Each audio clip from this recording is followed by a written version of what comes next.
Hello fellow DATT 1100 students. This is a presentation by Saadaf, Fahad, and Ashton on Article 28 in the New Media Reader textbook. We hope you enjoy. First published in 1980, Seymour Papert wrote his article From Mindstorms, Children, Computers, and Powerful Ideas in the Midst of a Technological Revolution. Around this time, the personal computer was beginning to make its way into the homes of many urban families. Just 4 years prior, Steve Wozniak created the Apple Computer 1, which set the stage for the commercialized home computer.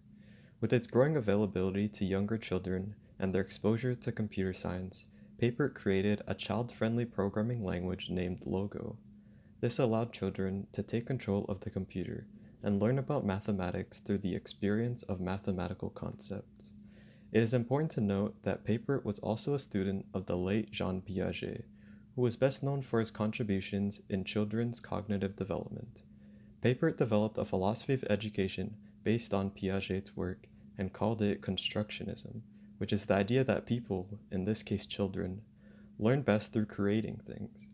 With this in mind, the article's presence in the New Media textbook offers a look at the potential computers had as an educative tool and would prove to be substantially progressive in the following years.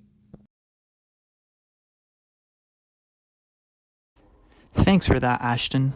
This article looks at how traditional education philosophy differs from education with the use of a computer, and how the style of teaching has and will impact children.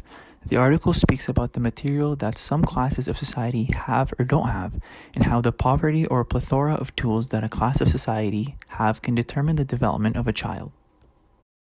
The author talks about computers and how computers have the potential to change what we are able to teach and educate children, but he also notes that the computer should not be programming the child.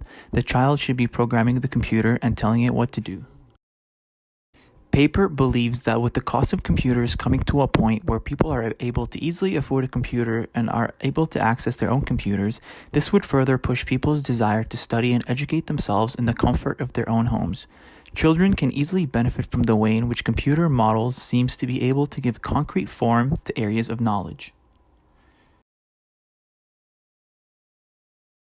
Thanks for that, Fahad. Now, there are several ideas that this article brings forth. The most notable I found to be was the idea that the computer being used as an instrument for use as an educational teaching strategy has and will continue to improve education for the better. When a child learns to program, the process of learning is transformed. It becomes more interactive and self-directed, and ultimately one can say that these children have become epistemologists. It's no question that the use of the computer is a primary use of education in the 21st century. For intellectual development of one innovation could be exponentially greater than the effects of 1,000 others, and the computer shows to be a great example of it.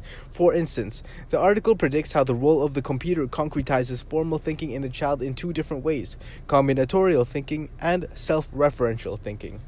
Seymour believes that the computer as a writing instrument offers children an opportunity to become more like adults, and that traditional education in elementary and middle school have the intention to infantilize the child. This doesn't sit well with me, because is making the child become more like an adult at an adolescent age the right thing to do? If we teach kids how to think like adults at such a young age, how do you think they would feel when they're our age? That's the question I leave to you, or the youth, if you will.